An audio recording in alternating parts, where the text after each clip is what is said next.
ધોરણ 6 વિજ્ઞાન પ્રકરણ 9 સજીવો અને તેમની આસપાસ the living organisms and there surroundings. પહેલી અને બૂજો વેકેશનમાં ઘણી રસપ્રદ જગ્યાઓની મુલાકાતે ગયા હતા. આવી જ એક સફરમાં તેઓ ઋષિકેશમાં ગંગા નદી પર ગયા. તેઓ હિમાલયના પર્વતો ચડ્યા ત્યારે ત્યાં ખૂબ જ ઠંડી હતી.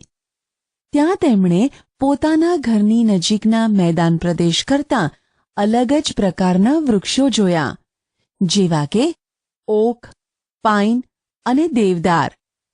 આવી જ બીજી એક સફર દરમિયાન તેઓ રાજસ્થાન ગયેલા ને ગરમ રણમાં તેમણે ઊંટ સવારી કરી. અંતે તેઓ જગન્નાથપુરી ગયા અને દરિયા કિનારાની મુલાકાત લીધી, જ્યાં ટપકાંયુક્ત સરુના વૃક્ષો જોયા. જ્યારે સફર દરમિયાન કરેલા આનંદને તેઓ યાદ કરતા હતા ત્યારે તેમને વિચાર આવ્યો, આ બધી જ જગ્યાઓ એકબીજાથી ખૂબ જ અલગ હતી. કેટલીક ઠંડી તો કેટલીક ગરમ અને સૂકી હતી, તો કેટલીક ભેજયુક્ત હતી, અને તેમાં દરેકમાં સજીવો એટલે કે જીવંત પ્રાણીઓ પણ વિવિધ પ્રકારના હતા. તેઓએ પૃથ્વી પરના એવા સ્થળ વિશે વિચારવાનું નક્કી કર્યું કે જ્યાં કોઈ પણ જીવંત સજીવો ન હોય. બુજોએ તેના ઘરની નજીક આવા સ્થળ વિશે વિચાર્યું. ઘરની અંદર પણ તેણે કબાટ જોવાની કોશિશ કરી. તેને એવો ખ્યાલ હતો કે ત્યાં કોઈ પણ સજીવો નહીં હોય, પણ તેને કબાટમાં એક નાનો કરોળિયો જોવા મળ્યો. ઘરની બહાર પણ તેને એવું કોઈ સ્થળ ન દેખાયું કે જ્યાં એ વિચારતો હતો તે પ્રમાણે કોઈ એક કે બીજા પ્રકારના સજીવો ન હોય.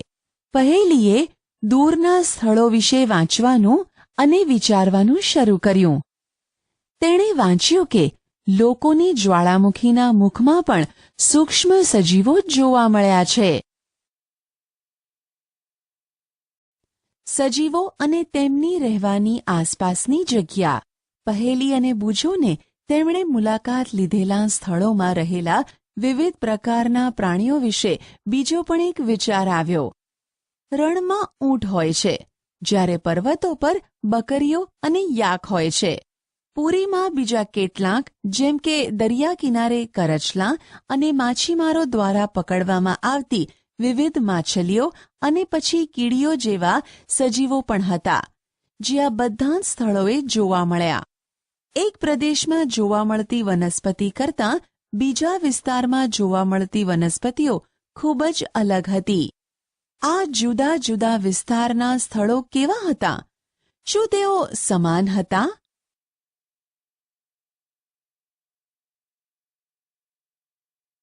પ્રવૃત્તિ 1. ચાલો જંગલથી શરૂઆત કરીએ. ત્યાં જોવા મળતી વનસ્પતિ, પ્રાણીઓ અને વસ્તુઓ વિશે વિચારો. કોષ્ટક 9.1ની કોલમ 1માં તેની યાદી તૈયાર કરો. કોષ્ટકમાં દર્શાવેલા અન્ય વિસ્તારોમાં જોવા મળતી વસ્તુઓ, પ્રાણીઓ અને વનસ્પતિઓની યાદી કરો. કોષ્ટક 9.1ને ભરવા માટે આખા પ્રકરણમાં દર્શાવેલા જુદી જુદી જગ્યાએ જોવા મળતા ઉદાહરણો એકઠાં કરી શકો. તમારા મિત્રો, માતાપિતા અને શિક્ષકો સાથે વધુ ઉદાહરણો વિશે ચર્ચા કરો. તમે વિવિધ વિસ્તારના પ્રાણીઓ, વનસ્પતિઓ તથા ખનિજ તત્વો વિશે પુસ્તકાલયમાંથી ઘણા રસપ્રદ પુસ્તકો મેળવી શકો છો. કોષ્ટકની દરેક કોલમમાં નાની મોટી ઘણી વનસ્પતિઓ, પ્રાણીઓ અને વસ્તુઓ સમાવવાની કોશિશ કરો. જે પ્રાણીઓ કે વનસ્પતિ ન હોય તેવી કયા પ્રકારની વસ્તુઓ આપણે મેળવી શકીશું? કદાચ વનસ્પતિના ભાગ સમાન સૂકા પાંદડા કે પ્રાણીઓના ભાગ સમાન અસ્થિઓ પણ હોય. આપણને વિવિધ પ્રકારની માટી અને કાંકરા પણ મળી શકે. પ્રકરણ 5માં ચર્ચા કર્યા મુજબ દરિયાના પાણીમાં પણ દ્રાવ્ય ક્ષારો હોય છે. તેમાં બીજા પદાર્થો પણ હોઈ શકે છે. જેમ જેમ પ્રકરણમાં આગળ વધીએ તેમ તેમ કોષ્ટક 9.1માં નવા ઉદાહરણો ઉમેરતા જાઓ. જેમ જેમ આપણે વિવિધ રસપ્રદ સ્થળોની મુલાકાત લઈશું તેમ તેમ કોષ્ટક વિશે ચર્ચા કરીશું.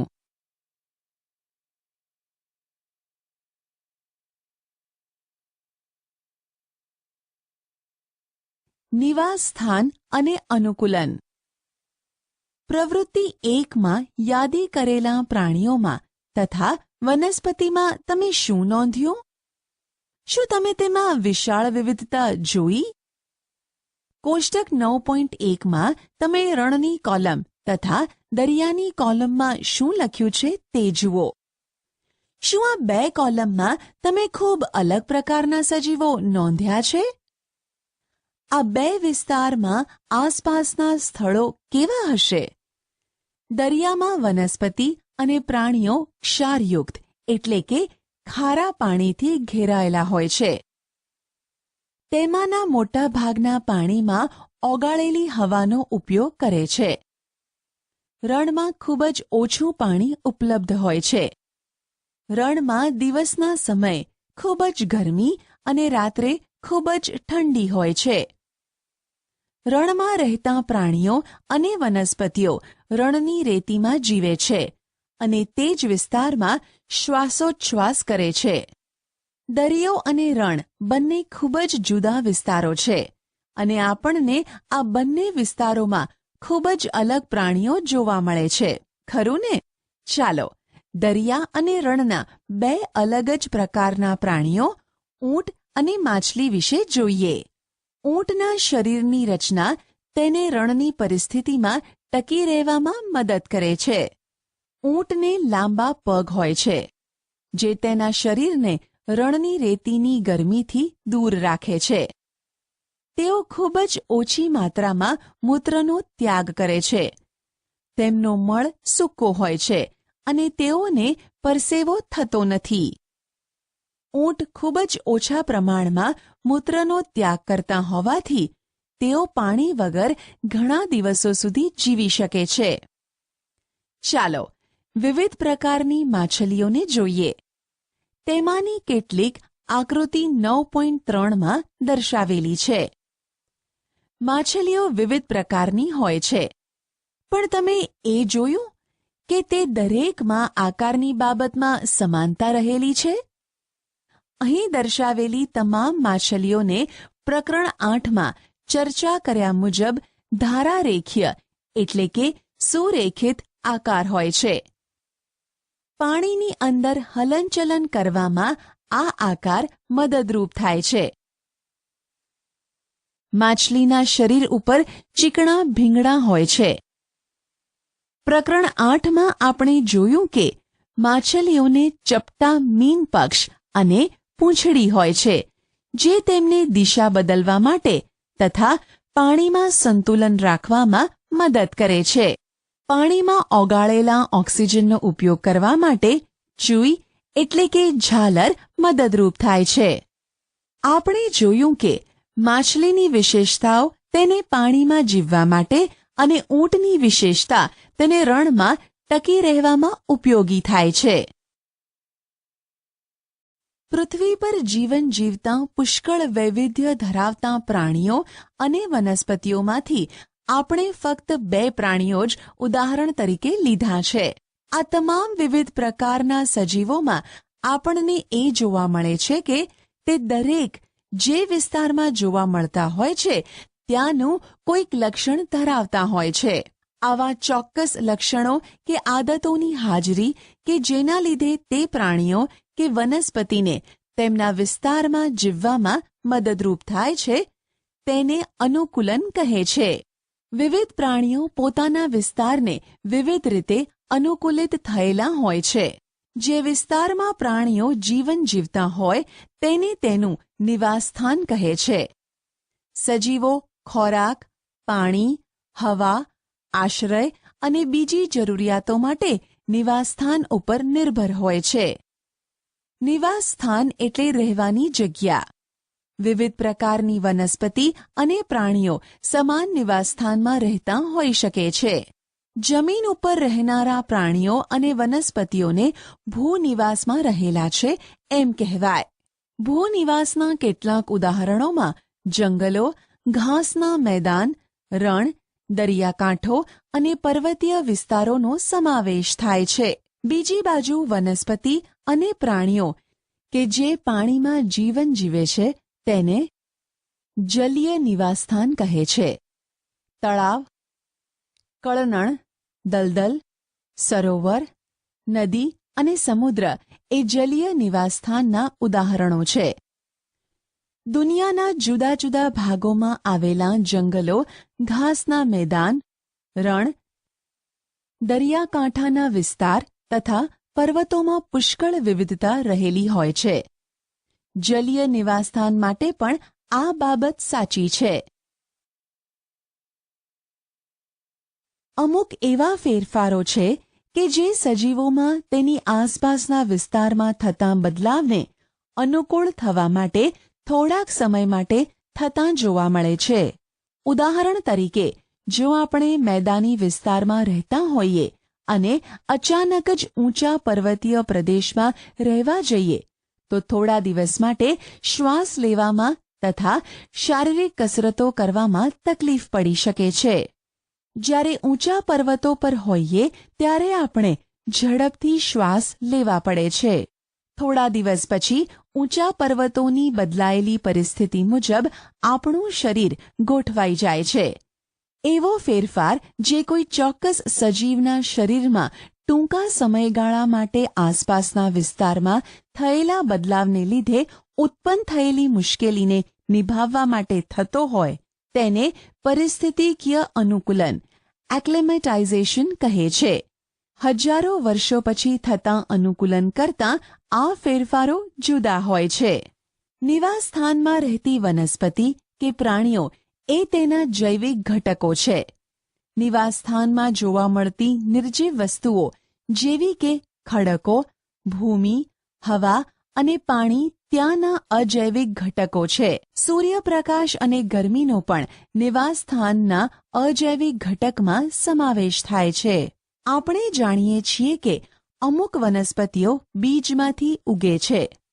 ચાલો કેટલાક બીજ કે જેમાંથી છોડ તૈયાર થાય છે તેના પર કેટલાક અજૈવિક ઘટકો તથા તેની અસરો જોઈએ.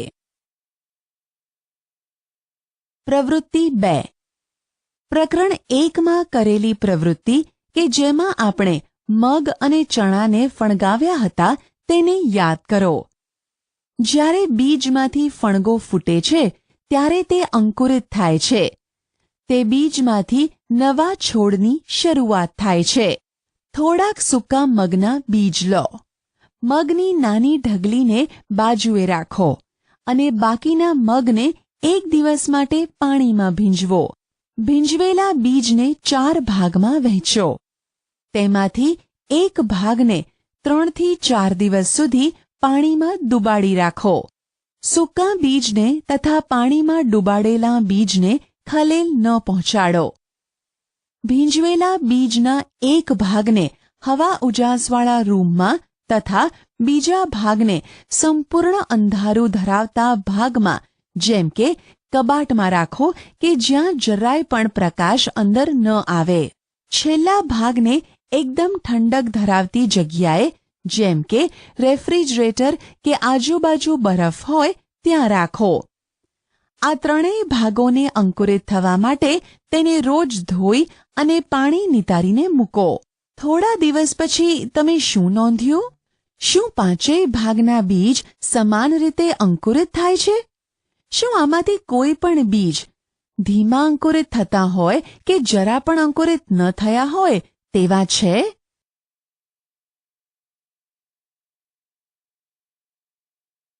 વિવિધ નિવાસસ્થાનની સફર. કેટલાક ભૂનિવાસ. રણ. આપણે રણના અજૈવિક ઘટકો અને તેની સાથે ઊંટના અનુકૂલન વિશે ચર્ચા કરી. રણમાં જોવા મળતા અન્ય પ્રાણીઓ અને વનસ્પતિઓ શું દર્શાવે છે? શું તેઓ પણ સમાન પ્રકારના અનુકૂલન દર્શાવે છે? રણમાં ઉંદર અને સાપ જેવા રણના પ્રાણીઓ હોય છે જેને ઊંટની માફક લાંબા પગ હોતા નથી. દિવસની તીવ્ર ગરમીથી બચવા માટે તેઓ રેતીમાં ખૂબ ઊંડે બખોલમાં રહે છે. આ પ્રાણીઓ રાત્રિ દરમિયાન ઠંડક હોય ત્યારે જ બહાર આવે છે. આકૃતિ 9.5માં રણમાં સામાન્ય રીતે ઉગતી કેટલીક વનસ્પતિઓ દર્શાવેલી છે. તેઓ રણ સાથે કઈ રીતે અનુકૂલન ધરાવે છે? પ્રવૃત્તિ 3. વર્ગખંડમાં કુંડામાં વાવેલા એક થોર અને એક પાંદડાવાળા છોડને લાવો. પ્રકરણ 7ની પ્રવૃત્તિ 4 કે જેમાં બાષ્પોત્સર્જનનો અભ્યાસ કર્યો હતો તે મુજબ બંને છોડના કોઈક ભાગ પર પોલિથીનની કોથળી બાંધી દો. કુંડામાંના છોડને સૂર્યપ્રકાશમાં રહેવા દો અને થોડા કલાક પછી તેનું અવલોકન કરો. તમે શું જોયું? બંને કોથળીમાં એકઠા થયેલા પાણીના જથ્થાના તફાવતને તમે નોંધ્યો? રણની વનસ્પતિઓ બાષ્પોત્સર્જન દ્વારા ખૂબ જ ઓછું પાણી ગુમાવે છે. રણની વનસ્પતિઓમાં કાં તો પાંદડાઓ હોતા જ નથી, કાં તો ખૂબ જ નાના હોય છે, અથવા તેઓ કાંટાના આકારમાં રહેલા હોય છે. તેઓ બાષ્પોત્સર્જન દ્વારા પર્ણોમાંથી ઓછું પાણી ગુમાવવામાં મદદ. થોરમાં તમને જે પાંદડા જેવી રચના દેખાય છે તે હકીકતમાં તેનું પ્રકાંડ છે. આવી વનસ્પતિમાં પ્રકાશ સંશ્લેષણ સામાન્ય રીતે પ્રકાંડ દ્વારા થાય છે.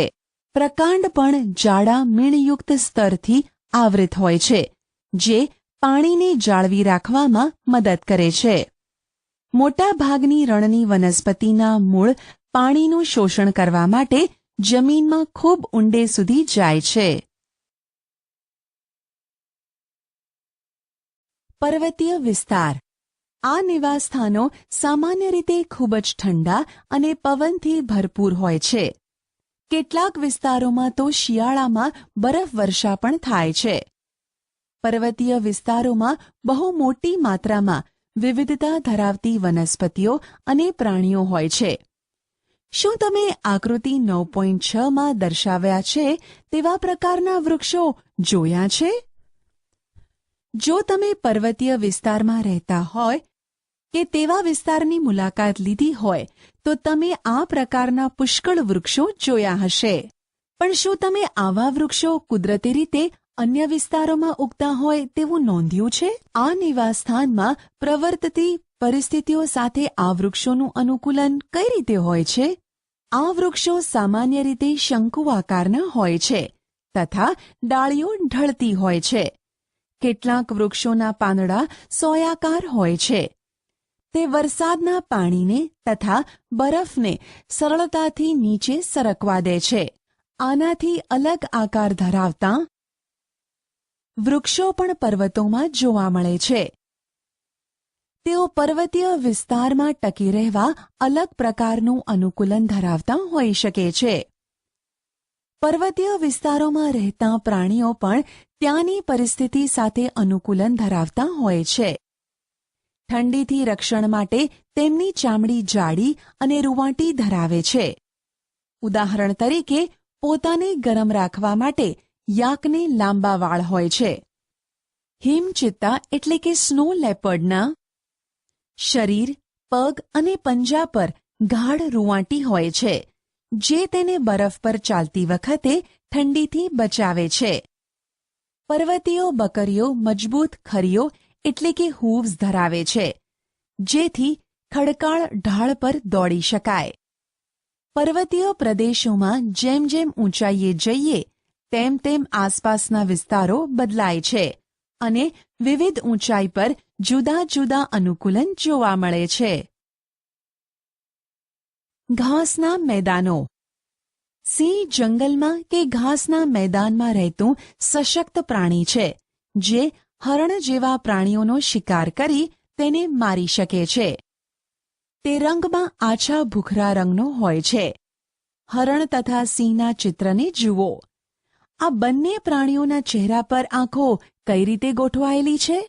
આ બંને પ્રાણીઓના ચહેરા પર આંખો સામેની તરફ ગોઠવાયેલી છે કે બાજુ પર? સિંહને આગળના પગને લાંબા પંજા હોય છે, જેને આંગળીઓમાં અંદર પણ ખેંચી શકાય છે. શું સિંહના લક્ષણો તેને જીવવા માટે કોઈ રીતે ઉપયોગી છે? તેનો આછો ભૂખરો રંગ તે જ્યારે શિકાર માટે ફરે છે ત્યારે ઘાસના મેદાનમાં છુપાવવા માટે મદદરૂપ થાય છે. ચહેરાની આગળ તરફ રહેલી આંખો તેને શિકારના ચોક્કસ સ્થાન વિશે ખ્યાલ આપે છે. હરણ પણ જંગલ અને ઘાસના મેદાનમાં રહેનારું અન્ય એક પ્રાણી છે. જંગલની વનસ્પતિના મજબૂત પ્રકાંડને ચાવવા માટે મજબૂત દાંત હોય છે. હરણને તેનો સિંહ જેવા શિકારી પ્રાણીઓ દ્વારા શિકાર ન થાય અને તેમનાથી બચાવ થાય તે માટે શિકારી પ્રાણીઓની હાજરી જાણવી જરૂરી છે. શિકારીની હલનચલન સાંભળવા માટે તેના કાન લાંબા હોય છે. માથાની બાજુ પર રહેલી આંખો તેને ખતરાની જાણ માટે દરેક દિશામાં જોવા માટે મદદરૂપ થાય છે. હરણની ઝડપ તેને તેના શિકારથી દૂર ભાગવામાં મદદરૂપ થાય છે.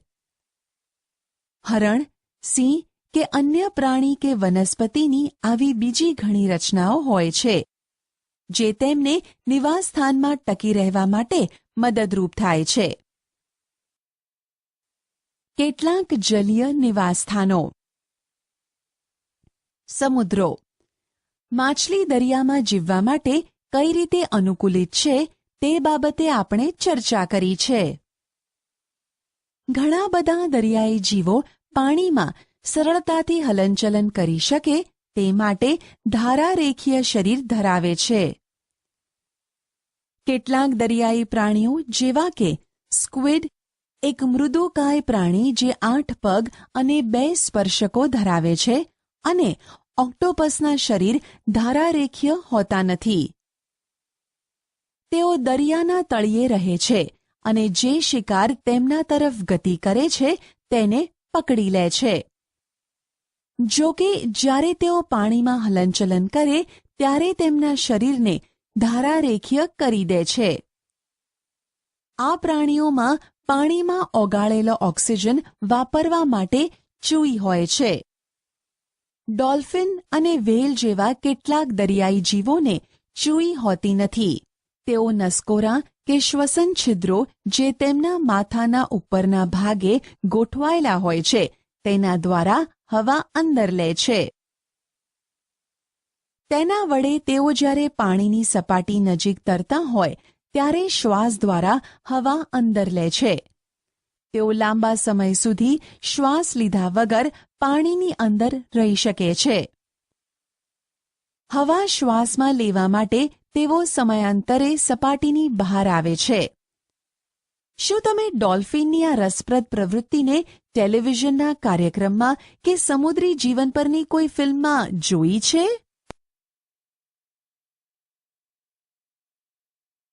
તળાવો અને સરોવરો. શું તમે ક્યારેય તળાવ, સરોવર, નદી કે નાળામાં પણ વનસ્પતિને ઉગેલી જોઈ છે? જો શક્ય હોય તો નજીકના તળાવની મુલાકાત પર જાઓ અને તેમાં જોવા મળતી વનસ્પતિના પ્રકારો દોરવાની કોશિશ કરો. આ વનસ્પતિના મૂળ, પ્રકાંડ અને પર્ણો કઈ રીતે ગોઠવાયેલા છે? કેટલીક વનસ્પતિઓના મૂળ પાણીની નીચેની માટીમાં ચોંટેલા હોય છે. ભૂનિવાસીય વનસ્પતિમાં જમીનમાંથી પાણી અને પોષક દ્રવ્યો મેળવવામાં મૂળ અગત્યનો ભાગ ભજવે છે. જો કે જલીય વનસ્પતિમાં મૂળ કદમાં ઘણા નાના હોય છે અને તેમનું મુખ્ય કાર્ય વનસ્પતિને એક સ્થળે જકડી રાખવાનું છે. આવી વનસ્પતિના પ્રકાંડ લાંબા, પોલા અને હલકા હોય છે. પ્રકાંડ પાણીની સપાટી સુધી વિકસિત થાય છે, જ્યારે પર્ણ અને ફૂલો પાણીની સપાટી ઉપર તરતા હોય છે. કેટલીક જલીય વનસ્પતિઓ પાણીમાં સંપૂર્ણ ડૂબેલી હોય છે. આવી વનસ્પતિના તમામ ભાગ પાણીની અંદર વિકસે છે. આમાંની કેટલીક વનસ્પતિના પર્ણો સાંકડા કે પાતળી પટ્ટી જેવા હોય છે. તે વહેતા પાણીમાં વળી શકે છે. કેટલીક ડૂબેલી વનસ્પતિઓમાં પર્ણો એટલા વિભાજિત હોય છે કે પાણી તેને કાંઈ જ નુકસાન પહોંચાડ્યા વગર તેમાંથી વહન પામતું હોય છે. દેડકાં સામાન્ય રીતે તળાવનો નિવાસસ્થાન તરીકે ઉપયોગ કરે છે. દેડકાઓ તળાવના પાણી અને જમીન એમ બંને પર રહી શકે છે. તેમના પાછળના પગ મજબૂત હોય છે, જે તેમને કૂદકો મારવા તથા તેના શિકારને પકડવામાં મદદ કરે છે. તેમને જાળપાદ એટલે કે આંગળીઓ વચ્ચે ચામડી જોડાયેલી હોય તેવા પગ હોય છે, જે તરવામાં મદદરૂપ થાય છે. જુદા જુદા રહેઠાણમાં રહેતા પ્રાણીઓ અને વનસ્પતિઓની વિશાળ વિવિધતાની સરખામણીએ આપણે ખૂબ થોડા જાણીતા પ્રાણી અને વનસ્પતિઓની ચર્ચા કરી. પ્રકરણ 7માં સૂચન કરેલી હર્બેરિયમ બનાવવાની પ્રવૃત્તિ કરી ત્યારે તમે પણ વિવિધ પ્રકારની વનસ્પતિઓની નોંધ લીધી હશે. પૃથ્વી પરના તમામ વિસ્તારોની વનસ્પતિઓના પર્ણોના હર્બેરિયમની વિવિધતાની કલ્પના કરો. સજીવોની લાક્ષણિકતાઓ, કેરેક્ટરિસ્ટિક્સ ઓફ ધ લિવિંગ બીઇંગ્સ. આપણે વિવિધ વિસ્તારોની મુલાકાત લીધી અને ઘણી વનસ્પતિ તથા પ્રાણીઓની ચર્ચા કરી. આપણે વિવિધ વિસ્તારોમાં જોવા મળતી વસ્તુઓ, વનસ્પતિઓ અને પ્રાણીઓની યાદી કરી. થોડી વાર અટકીને આપણી યાદીમાં રહેલા ઉદાહરણોમાં કેટલા સજીવ છે તે વિશે વિચારીએ તો? ચાલો જંગલમાંથી મળી આવતા ઉદાહરણોની વાત કરીએ. વૃક્ષો, વેલાઓ, નાના મોટા પ્રાણીઓ, પક્ષીઓ, સાપ, જંતુઓ, ખડકો, માટી, પાણી, હવા, સૂકા પાંદડા, મૃત પ્રાણીઓ, બિલાડીના ટોપ એટલે કે મશરૂમ અને શેવાળ એટલે કે મોસ એ જંગલમાં રહેલી વસ્તુઓના થોડાક ઉદાહરણો છે. આમાંથી કેટલા સજીવ છે? હાલમાં તમારી આસપાસ દેખાતી વસ્તુઓમાં કેટલી સજીવ છે અને કેટલી નિર્જીવ જૂથની છે તે વિશે વિચારો. કેટલાક કિસ્સાઓમાં આપણા માટે તે જાણવું સરળ છે, જેમ કે આપણા ઘરમાં રહેલી ખુરશી ટેબલ જેવી વસ્તુઓ જીવંત નથી. એડવર્ડ લિયર દ્વારા લખાયેલી કવિતા તદ્દન મૂર્ખતાને પહેલી વાંચી રહી હતી. અહીં એ કવિતાનો ભાવાનુવાદ આપેલો છે. ટેબલે ખુરશીને કીધી એક વાત કે આની તને કાંઈ થોડી છે જાણ. ગરમીમાં તાપ કેરો છે બસ સંતાપ, ને પગના ચીરાની તો શું કરું વાત. થયું થોડી જો આપણે બે મારીએ લટાર, તો નાની મોટી કંઈક વાતો બે થાય. ખુલ્લી હવાનીએ મળે મોંઘી સોગાદ, એમ ટેબલે માંડી વાત ખુરશી સંગાત. ખુરશીએ અકળાઈને વાળ્યો જવાબ, આપણા જેવાથી તો કેમે ચલાય. મૂરખ જેવું તું આમ શાને અકળાય, જાણે છે ડગલું નહીં એકેય મંડાય. નિસાસો નાખી પછી ટેબલ ચિલ્લાય કે કોશિશ કરવામાં શું તારું છે જાય. સરખા છે પાયા આપણ બેયની પાસ, શું કામના બે બે પગથી ચલાય. પહેલી અને બૂજોને કવિતા ખૂબ જ હાસ્યાસ્પદ લાગી, કારણ કે તેઓ જાણે છે કે ખુરશી અને ટેબલ એ જીવંત નથી, કે તે વાત કરી શકે, ચાલી શકે અથવા સામાન્ય રીતે આપણે સામનો કરતા હોય તેવી મુશ્કેલીઓનો સામનો પણ કરે. આપણે જાણીએ છીએ કે ખુરશી, ટેબલ, પથ્થર કે સિક્કો સજીવ નથી. તે જ રીતે આપણે એ પણ જાણીએ છીએ કે આપણે તથા દુનિયાના તમામ લોકો સજીવ છે. આપણે આપણી આસપાસ એકદમ સજીવ હોય તેવા કૂતરાં, બિલાડી, વાનરો, ખિસકોલીઓ, કીટકો તથા બીજા કેટલાય પ્રાણીઓ જોઈએ છીએ. કોઈ વસ્તુ સજીવ છે તે આપણે કઈ રીતે જાણી શકીએ? ઘણીવાર એ નક્કી કરવું અઘરું હોય છે. આપણને એવું કહેવામાં આવે છે કે વનસ્પતિ સજીવ છે, પરંતુ તેઓ કૂતરા કે કબૂતરની માફક હલનચલન કરતાં દેખાતી નથી. જ્યારે બીજી બાજુ કોઈ ગાડી કે બસ હલનચલન કરે છે, પણ આપણે તેને નિર્જીવ જ ગણીએ છીએ. સમયની સાથે વનસ્પતિ અને પ્રાણીઓના કદમાં વધારો થાય છે, પણ તો પછી ઘણીવાર આકાશમાં રહેલા વાદળનું કદ પણ વધતું હોય એવું જણાય છે. શું એનો મતલબ એ થયો કે વાદળા સજીવ છે? શું સજીવો કોઈ સામાન્ય લક્ષણો ધરાવે છે કે જે તેને નિર્જીવથી અલગ બનાવે છે?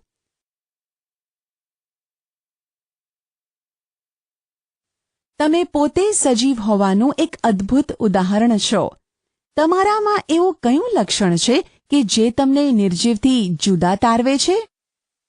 તમારી નોંધપોથીમાં આવા કેટલાક લક્ષણોની યાદી બનાવો.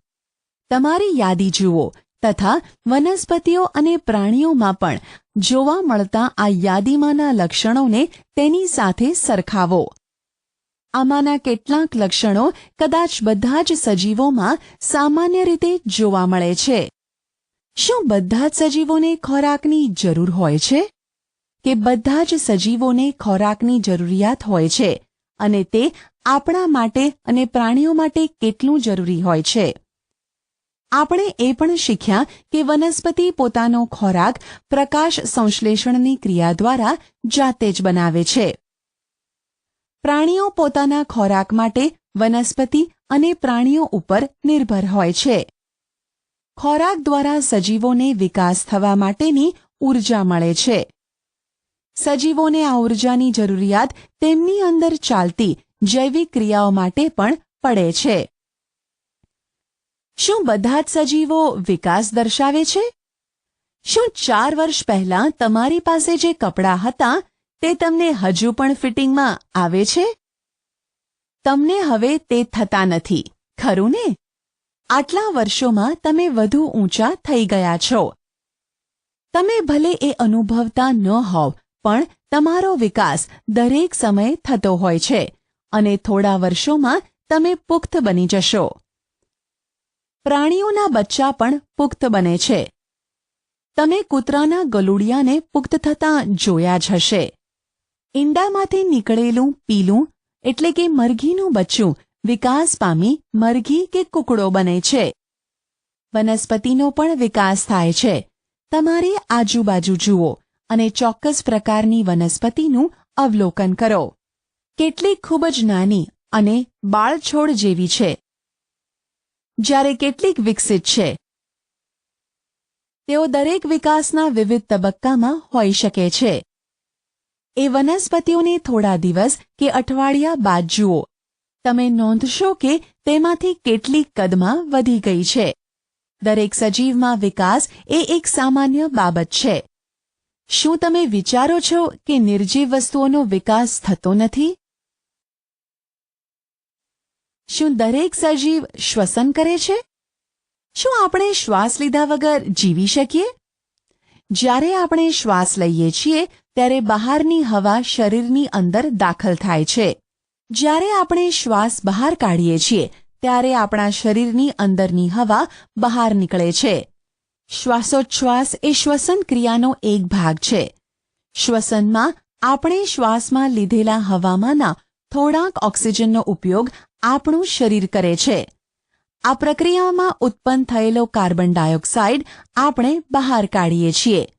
ગાય, ભેંસ, કૂતરા કે બિલાડીમાંથી થતી શ્વસનની પ્રક્રિયા મનુષ્યોમાં થતી પ્રક્રિયા જેવી જ હોય છે. આવા પ્રાણીઓ આરામ કરતા હોય ત્યારે તેમાંથી કોઈ એકનું અવલોકન કરો અને તેમના પેટના હલનચલનને નોંધો. આ ધીમું હલનચલન દર્શાવે છે કે તેઓ શ્વાસ લઈ રહ્યા છે. દરેક સજીવ માટે શ્વસન જરૂરી છે. શરીરે લીધેલા ખોરાકમાંથી અંતે શ્વસનને લીધે જ ઊર્જા મળે છે. વાત વિનિમય એટલે કે વાયુઓની આપ-લેની પ્રક્રિયા કે જે શ્વસનનો જ એક ભાગ છે તેની પદ્ધતિ કેટલાક પ્રાણીઓમાં જુદી હોઈ શકે છે. ઉદાહરણ તરીકે અળસિયા તેમની ચામડી દ્વારા શ્વસન કરે છે. આપણે શીખ્યા તે મુજબ માછલીઓ ચૂઈ વડે પાણીમાં ઓગળેલા ઓક્સિજનનો ઉપયોગ કરે છે. પાણીમાં ઓગળેલી હવાના ઓક્સિજનનું શોષણ ચૂઈ કરે છે. શું વનસ્પતિઓ પણ શ્વસન કરે છે? વનસ્પતિમાં સામાન્ય રીતે પર્ણો દ્વારા વાત વિનિમય થાય છે. પર્ણ તેમાં રહેલા સૂક્ષ્મ છિદ્રો દ્વારા હવા અંદર લે છે અને ઓક્સિજનનો ઉપયોગ કરે છે.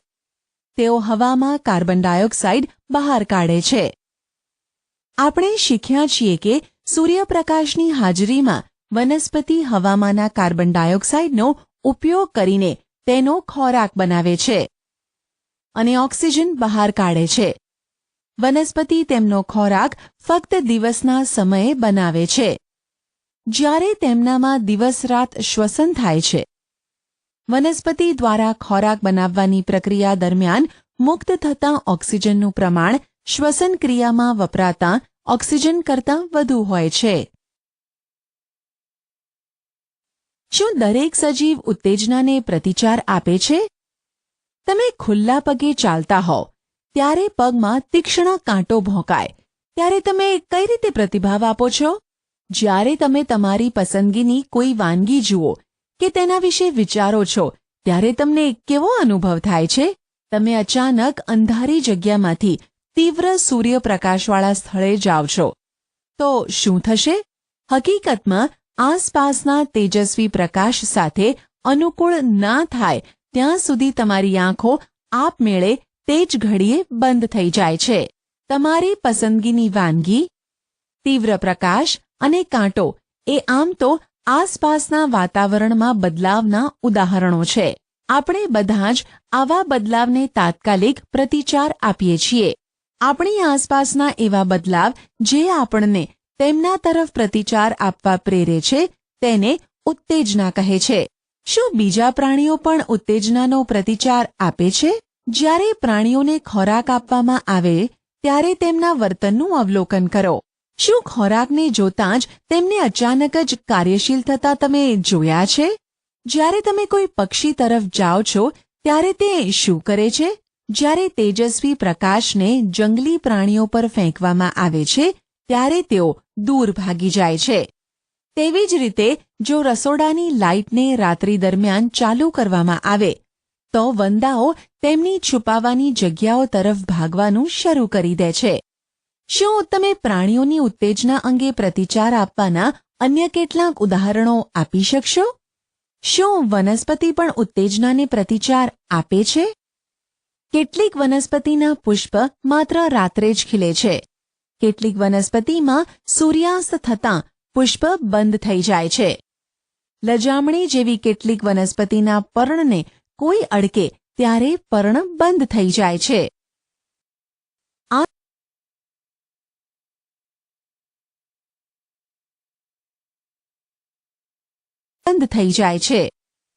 આસપાસના વાતાવરણમાં બદલાવ થતાં જ વનસ્પતિએ તેને આપેલા પ્રતિચારના આ કેટલાક ઉદાહરણો છે. પ્રવૃત્તિ 4.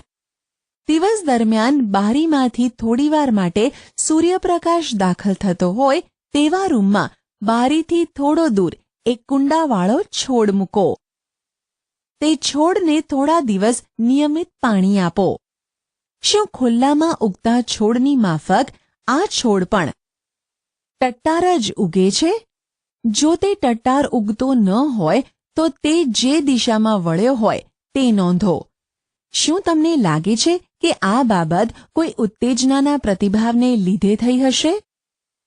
દરેક સજીવ તેની આસપાસના ફેરફાર તરફ પ્રતિભાવ આપે છે. સજીવો અને ઉત્સર્જન. બધા જ સજીવો ખોરાક લે છે. ખાવામાં આવતો બધો જ ખોરાક હકીકતમાં વપરાતો નથી, પણ શરીર દ્વારા તેનો કેટલોક જથ્થો જ વાપરવામાં આવે છે. તો વધેલા ખોરાકનું શું થાય છે? તે નક્કામાં કચરા તરીકે શરીરમાંથી દૂર થવો જોઈએ.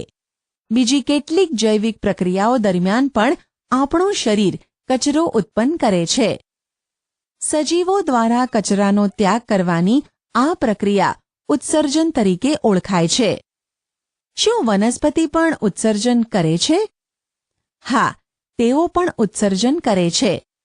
જો કે વનસ્પતિમાં આ પદ્ધતિ થોડીક અલગ હોય છે.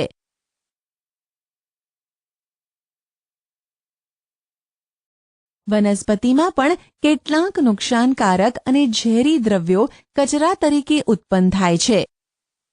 કેટલીક વનસ્પતિઓમાં આ નક્કામાં કચરાનો સંગ્રહ વનસ્પતિના જ ભાગ તરીકે તથા વનસ્પતિને નુકસાન ન થાય તે રીતે શક્ય બને છે. કેટલીક વનસ્પતિઓ સ્ત્રાવ સ્વરૂપે નક્કામાં કચરાને દૂર કરે છે. તમામ સજીવોમાં સામાન્ય રીતે જોવા મળતું એક લક્ષણ ઉત્સર્જન છે. શું દરેક સજીવ તેમના જેવો જ સજીવ ઉત્પન્ન કરે છે? શું તમે ક્યારેય કબૂતર જેવા કોઈ પક્ષીઓના માળા જોયા છે? ઘણા પક્ષીઓ માળામાં તેમના ઈંડા મૂકે છે. કેટલાક ઈંડાનું સેવન થઈને તેમાંથી બચ્ચાં બહાર આવે છે. પ્રાણીઓ તેમના જેવો જ સજીવ ઉત્પન્ન કરે છે. પ્રજનનનો પ્રકાર કદાચ વિવિધ પ્રાણીઓમાં જુદો હોઈ શકે છે. કેટલાક પ્રાણીઓ તેમના બચ્ચાને ઈંડા દ્વારા ઉત્પન્ન કરે છે. કેટલાક પ્રાણીઓ બચ્ચાને જન્મ આપે છે. વનસ્પતિ પણ પ્રજનન કરે છે. પ્રાણીઓની જેમ વનસ્પતિઓ પ્રજનનની પદ્ધતિઓને લઈને જુદી પડે છે. ઘણી વનસ્પતિઓ બીજ દ્વારા પ્રજનન કરે છે. વનસ્પતિ બીજ ઉત્પન્ન કરે છે, જે અંકુરિત થઈ નવા છોડમાં વિકસિત થાય છે. કેટલીક વનસ્પતિઓ બીજ સિવાયના ભાગમાંથી પણ ફરી ઉત્પન્ન થઈ શકે છે, જેમ કે પ્રાંકુર સાથેનું બટાકું નવા છોડને ઉત્પન્ન કરી શકે છે. વનસ્પતિઓ કલમ દ્વારા પણ ઉત્પન્ન થાય છે. શું તમે જાતે આ રીતે છોડને ઉગાડવાનું પસંદ કરશો? પ્રવૃત્તિ 5. ગુલાબ કે મહેંદીના છોડની કોઈ કલમ એટલે કે ત્રાંસી કાપેલી ડાળી લો. તેને માટીમાં દબાવી નિયમિત પાણી આપો. થોડા દિવસ પછી તમે શું નોંધ્યું? કલમ વડે છોડ ઉગાડવા કદાચ સરળ નથી. જો તમારી કલમ ઉગે નહીં તો નિરાશ થશો નહીં. જો શક્ય હોય તો કલમને છોડ તરીકે વિકાસ કરવા માટે લેવામાં આવતી સંભાળ વિશે માળી સાથે વાત કરો. સજીવો પ્રજનન દ્વારા તેમના જેવા જ અન્ય સજીવો ઉત્પન્ન કરે છે. વિવિધ સજીવોમાં પ્રજનન જુદી જુદી રીતે થાય છે. શું બધા જ સજીવો હલનચલન કરે છે? સજીવોના હલનચલનની વિવિધ રીતો વિશે આપણે પ્રકરણ 8માં ચર્ચા કરી. તેઓ એક સ્થળેથી બીજા સ્થળે જાય છે અને બીજા શારીરિક હલનચલન પણ દર્શાવે છે. વનસ્પતિ માટે શું કહેશો? શું તેઓ પણ હલનચલન કરે છે? સામાન્ય રીતે વનસ્પતિઓ મૂળ વડે જમીન સાથે જકડાયેલી હોય છે, માટે તે એક સ્થળથી બીજા સ્થળ સુધી સ્થળાંતરણ કરતી નથી. જો કે તેમના દ્વારા સંશ્લેષિત ખોરાક તથા પાણી, ખનિજો વગેરે વનસ્પતિના એક ભાગમાંથી બીજા ભાગ તરફ જાય છે. શું તમે બીજા કોઈ પ્રકારનું હલનચલન વનસ્પતિમાં નોંધ્યું છે?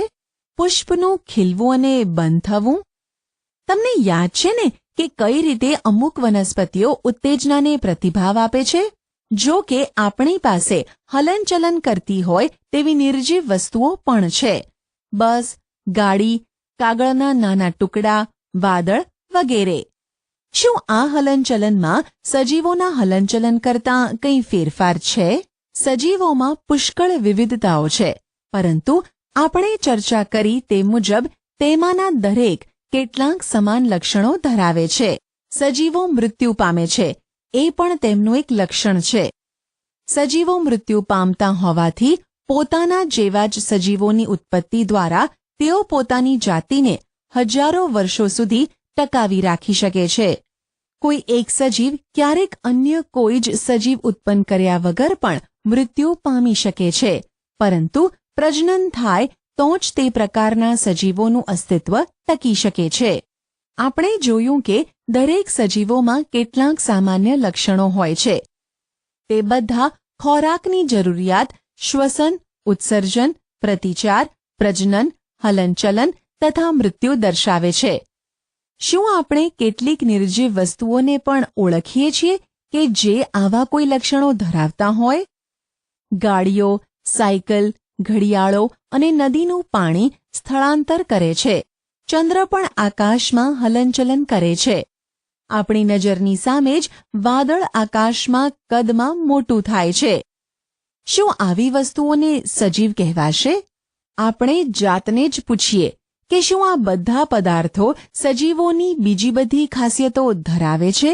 સામાન્ય રીતે જે સજીવ હોય તે આપણે ચર્ચા કરેલા તમામ લક્ષણો ધરાવે છે, જ્યારે નિર્જીવ વસ્તુઓ તે જ સમયે આ બધા જ લક્ષણો ધરાવતા નથી. શું આ બાબત હંમેશા સાચી છે? શું સજીવો હંમેશા આપણે ચર્ચા કરેલા તમામ લક્ષણો દર્શાવે જ છે? શું નિર્જીવ વસ્તુઓ હંમેશા બધા જ લક્ષણો એકસાથે દર્શાવવાને બદલે તેમાંના થોડાક જ દર્શાવે છે? આ બાબતને વધુ સારી રીતે સમજવા માટે ચાલો એક ચોક્કસ ઉદાહરણ જોઈએ. કોઈ એક બીજ, દાખલા તરીકે મગ લો. શું તે જીવંત છે? તે મહિનાઓ સુધી દુકાનમાં પડ્યા રહે છે, તો પણ તે વિકાસ કે જીવંત હોવાનું કોઈ જ લક્ષણ દર્શાવતા નથી. જો કે આપણે તે જ બીજને લઈને માટીમાં વાવીએ, તેને પાણી આપીએ, તો તે સંપૂર્ણ છોડ તરીકે વિકાસ પામે છે. શું આ બીજ દુકાનમાં હતું ત્યારે તેને ખોરાકની જરૂર પડી? તેને ઉત્સર્જન કર્યું, વિકસ્યું કે નવા સજીવનું ઉત્પાદન કર્યું? આપણે જોયું કે એવા કિસ્સાઓ પણ હોય છે જેમાં આપણે સરળતાથી એવું નથી કહી શકતા કે આપણે ચર્ચા કરેલા તમામ લક્ષણો તેમાં હાજર છે, જેથી તેને સજીવ કહી શકાય. તો જીવન શું છે? ઘઉંના કોથળામાં તમારો હાથ છેક ઊંડે સુધી નાખો. શું અંદર તમને હૂંફાળું લાગ્યું? ઘઉંના કોથળાની અંદર થોડી ગરમી પેદા થાય છે. દાણાઓ શ્વસન કરે છે અને આ પ્રક્રિયા દરમિયાન તે થોડી ગરમીનો ત્યાગ કરે છે. આપણે જોયું કે બીજમાં અન્ય કોઈ જૈવિક પ્રક્રિયાઓ કાર્યરત ન હોય ત્યારે પણ શ્વસનની ક્રિયા થતી જોવા મળે છે.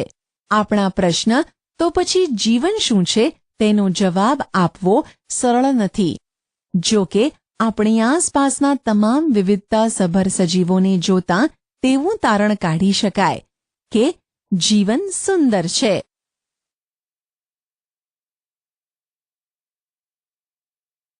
આશા છે કે તમને આ ઈ લર્નિંગ મોડ્યુલમાં મજા આવી હશે. આભાર.